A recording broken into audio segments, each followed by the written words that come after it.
इस लेक्चर में हम Barkhausen criteria for sustained oscillations discuss करेंगे। अब सबसे पहले बात करते हैं सस्टेन्ड ऑसिलेशंस क्या होती हैं। अगर हम सिंपल पेंडुलम की बात करते हैं, सिंपल पेंडुलम में मान लो ये स्ट्रिंग से यहाँ पे बॉब अटैच है, ठीक है। इसका मोशन इस तरह से होता है। आपको पता है कि लॉसेस होते हैं, डिफरेंट लॉसेस, इसमें एयर फ्रिक्शन वगैरह भी होता है। तो पेंडुलम का मोशन थोड़े टाइम बाद रुक जाता है। उसके मोशन को मेंटेन करने के लिए क्या करते हैं हम, किसी भी एक एंड पे, सपोज कि यहाँ पीक है, ठीक है। ये यहाँ से यहाँ तक का ऐसे मोशन होता है इसमें, ठीक है। सपोज ये यहाँ पीक है, तो यहाँ पे हम कुछ एनर्जी सप्लाई कर देंगे इसको थोड़ी सी, ताकि इसका मोशन मेंटेन रहे। अब वो मोशन कैसे करेंगे हम, यहाँ एक थोड़ा सा हम इस तरह से टैप कर देंगे इसको, ठीक है। लेकिन प्रॉब्लम वही है कि अगर हम टैप कर रहे हैं इसको, यहाँ पे टैप कर दिया आपने, तो क्या होगा, इसका मोशन रुक जाएगा थोड़ी देर बाद, ठीक है। मतलब इसको हम फिर डी एक्सेलेरेट कर रहे हैं एक तरह से, ठीक है। तो कहाँ पे टैप करना है, उसकी टाइमिंग क्या होगी, फेजिंग क्या होगी, वो मैटर करता है। अब अगर हम बात करते हैं एलसी ओसिलेशंस की या टैंक सर्किट में ओसिलेशंस की, वहां भी क्या होता है प्रैक्टिकली, जो ओसिलेशंस हैं वो ऐसे डैम्प्ड ओसिलेशन हमारे पास आती हैं। डैम्प्ड यानी ये एम्पलीट्यूड इनका ओसिलेशंस का कम होता जा रहा है, ठीक है।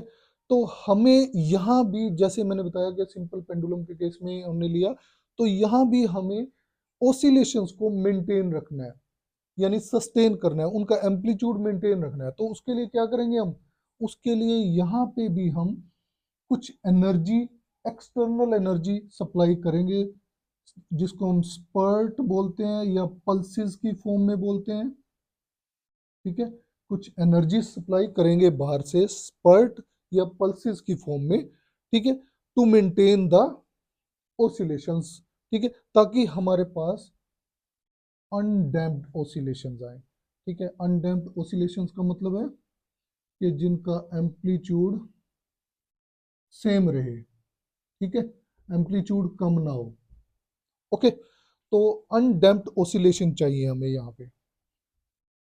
So we have to supply a spurt or pulse at right time,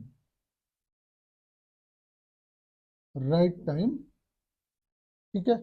in each oscillation, हर एक ओसिलेशन में हमें ये स्पर्ट या पल्स इंसर्ट करना पड़ेगा और सही टाइम पे, ताकि उनकी फेज मैचिंग भी हो सके। ऐसा ना हो कि वो आउट ऑफ फेज हो जाए, ठीक है। तो उस केस में हमारे पास सस्टेन्ड ओसिलेशंस आती हैं, sustained oscillations,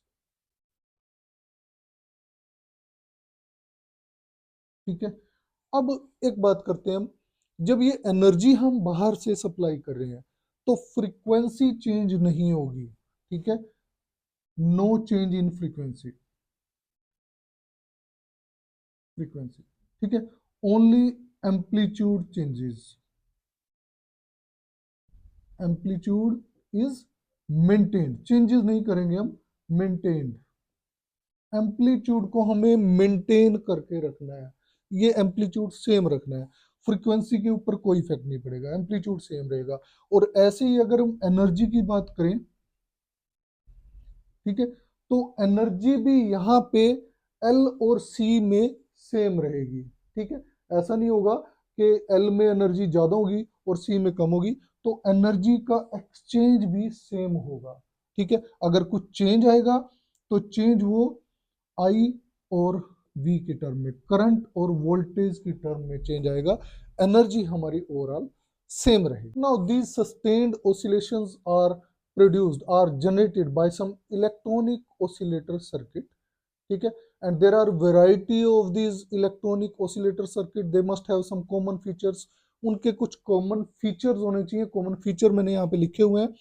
number one, they must contain an active device which may be transistor tube, ठीक है, that works as an amplifier.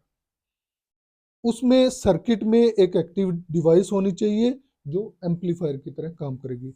Number दो, there must be positive feedback in the amplifier, amplifier के अंदर positive feedback होनी चाहिए, ठीक है, उसको पॉजिटिव फीडबैक हमें देनी है।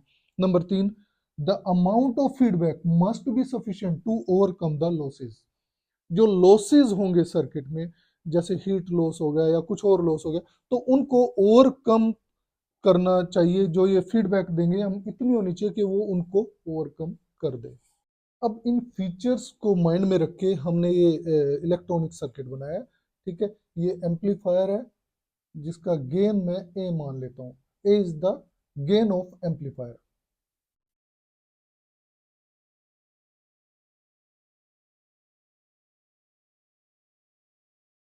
ठीक है। और सपोज करो ये मैं इनपुट यहां से, ये पॉजिटिव टर्मिनल और ये नेगेटिव इनपुट मैंने यहाँ वी आई अप्लाई की। जब हमने इनपुट अप्लाई की वी आई इस एम्पलीफायर पे जिसका गेन ए है, तो हमारे पास आउटपुट वोल्टेज वी नोट आई, और वी नोट होगी ए इंटू वी आई, ठीक है। और ये ए इज द वोल्टेज गेन या गेन ऑफ द एम्पलीफायर, ठीक है। अब हमने क्या किया, जो हमने उसमें लिखा हुआ था 3 फीचर्स में, कि यहाँ से जो एक फीडबैक देंगे हम इसको, ठीक है, पॉजिटिव फीडबैक। तो हमने क्या किया, यहाँ ये इन्वर्टिंग एम्पलीफायर था, तो ये नेगेटिव और ये पॉजिटिव टर्मिनल हो गया, ठीक है। अब ये यहाँ से पॉजिटिव टर्मिनल हमने इसको दिया फीडबैक सर्किट, ठीक है। Beta is the feedback factor, feedback factor है बीटा, ठीक है। और ये सर्किट हमारा फीडबैक सर्किट है। तो फीडबैक जो आउटपुट वोल्टेज आई थी वो हमने यहाँ पे दे दी, ये पॉजिटिव आया और ये यहाँ देखो नेगेटिव आया। तो यहाँ से फीडबैक सर्किट से हमारे आउटपुट कितनी आई, ए बीटा इंटू वी आई। ये ए वी आई थी, तो यहाँ बीटा फीडबैक फैक्टर था। तो आउटपुट सिग्नल जो A beta V I, this drives the voltage to input terminal. यहाँ पे इनपुट टर्मिनल पे यहाँ पे आ गया। अब हम इस सर्किट में क्या देखते हैं कि हमने ये इनपुट जो एक्सटर्नल इनपुट वोल्टेज थी वो रिमूव कर दी, सीधी फीडबैक को इनपुट में दे दिया, ठीक है। उसके बाद भी हमारे पास आउटपुट वोल्टेज ऑब्टेन होती है। तो यही तो ऑसिलेटर की डेफिनेशन में हमने बताया था कि we will get the output voltage without external input, ठीक है, दैट इज ऑसिलेटर, ठीक है। लेकिन यहाँ पे एक कंडीशन जरूरी है कि ये जो एम्पलीफायर और फीडबैक सर्किट है, ये दोनों जो है इन करेक्ट फेज में होने चाहिए, ठीक है। They should give the voltage in correct phase, ताकि यहाँ पे जब हम इनपुट दें तो वो हमारी सेम फेज में हो, आउट ऑफ फेज ना हो। अगर आउट ऑफ फेज होगी तो वो फिर एम्पलीट्यूड उसका डिक्रीज हो जाएगा, ठीक है। इस वजह से सस्टेन्ड ऑसिलेशंस नहीं होंगी। तो यहाँ से हमने कहा है कि ये दोनों जो सर्किट हैं, they should give the voltage in correct phase, okay. अब यहाँ पे 3 सिचुएशंस अराइज होती हैं। सबसे पहली सिचुएशन है if this A beta is less then 1। इसका मतलब क्या हुआ कि जो फीडबैक सर्किट की आउटपुट थी A beta V I, this is less than V I. V I क्या थी, जो इनपुट वोल्टेज दी थी। अब जो फीडबैक यहाँ से सर्किट से आया, जो एम्पलीफाई होके आई थी, वो अब इनपुट वोल्टेज से कम है। इसका मतलब क्या है कि हमारा signal will ultimately die out, signal खत्म हो जाएगा, मर जाएगा। तो हमारे पास कुछ इस तरह की सिचुएशन आएगी। ये सपोज करो यहाँ पे वी नोट आउटपुट वोल्टेज है और ये टाइम के साथ में ले रहा हूँ, ठीक है।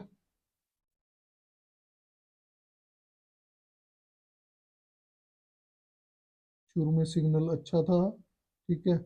जैसे ही हम बार बार इसको एम्पलीफाई करते रहे, लेकिन एम्पलीफाई नहीं, ये सिग्नल डाई आउट हो रहा है, ठीक है। यहाँ से देखो इनपुट यहाँ पे कम होती जा रही है, ठीक है। दूसरा केस, अगर ए बीटा इज ग्रेटर देन 1, इसका मतलब क्या हुआ कि जो ये यहाँ से आउटपुट आई A beta into V I, this is greater than V I, ठीक है।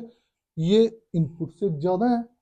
तो इसका मतलब क्या है कि ये एम्पलीफाई बहुत ज्यादा एम्पलीफाई करता रहेगा। एम्पलीफायर है जो सिग्नल को और ज्यादा एम्पलीफाई करता रहेगा, और इसको बोलते हैं हम ग्रोइंग सिग्नल हो जाता है, ग्रोइंग सिग्नल। ठीक है ना, इसके लिए वर्ड यूज करते हैं हम। जो सिग्नल आएगा वो ग्रोइंग सिग्नल होगा। वो किस टाइप का हमारे पास आएगा?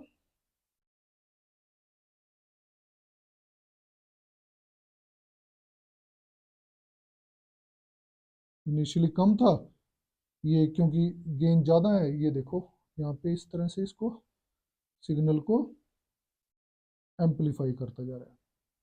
ठीक है, तो सिग्नल आप देखो कि यहाँ से ऐसे बढ़ता जा रहा है। ठीक है, तीसरी सिचुएशन क्या होती है कि suppose A beta equal to 1। अगर ए बीटा इक्वल टू 1 है तो उस केस में हमारे पास सस्टेन्ड ओसिलेशंस आएंगे। ठीक है, सस्टेन्ड ओसिलेशंस का मतलब एम्पलीट्यूड जो होगा वो सेम होगा इस तरह से। ठीक है, मैंने आपको शुरू में बताया था कि जब भी हम ये यहाँ पे फीडबैक दे रहे हैं तो उस केस में जो फ्रीक्वेंसी पे है वो फर्क नहीं पड़ेगा, सिर्फ एम्पलीट्यूड पे फर्क पड़ेगा। हमें एम्पलीट्यूड को मेंटेन रखना है। ठीक है, जो फ्रीक्वेंसी होगी नेचुरल फ्रीक्वेंसी हम वही मानेंगे कि 1/2 pi under root L C. Frequency of oscillation जो नेचुरल होती है वो वही रहेगी, क्योंकि हमें सिर्फ इसके एम्पलीट्यूड को मेंटेन रखना है।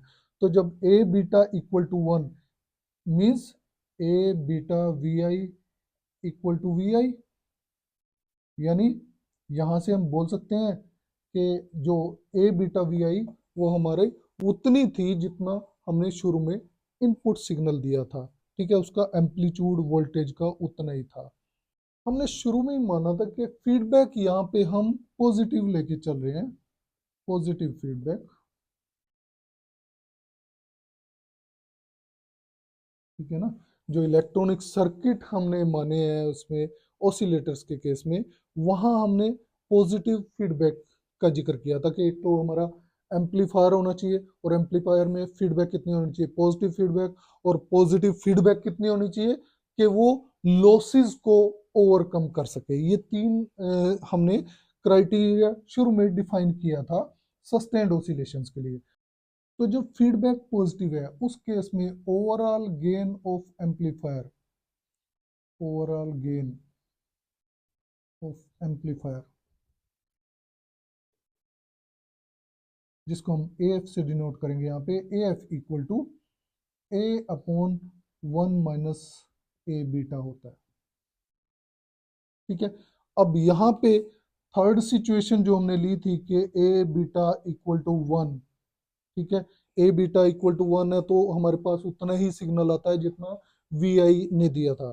ठीक है, तो जब ए बीटा इक्वल टू 1 है इस सिचुएशन में, तो ए एफ कितना आया? 1 - 1 0, दिस विल बी इंफिनिटी।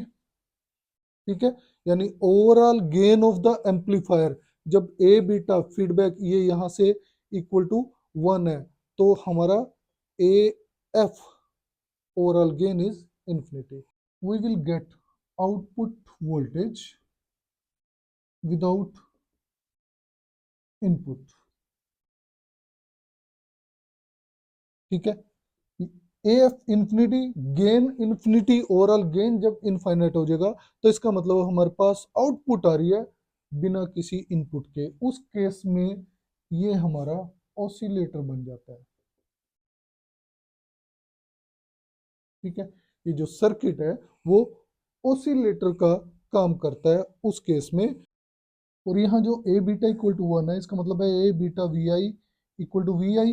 ठीक है, मतलब जो ये आउटपुट वोल्टेज है आई हमारी इस सर्किट से, वो उतनी है जितनी हमने इनपुट दी थी। इसका मतलब है there will be no change in output voltage, output voltage will remain same. So यहाँ पे हमारे पास इस केस में सस्टेन्ड ओसिलेशंस आती हैं।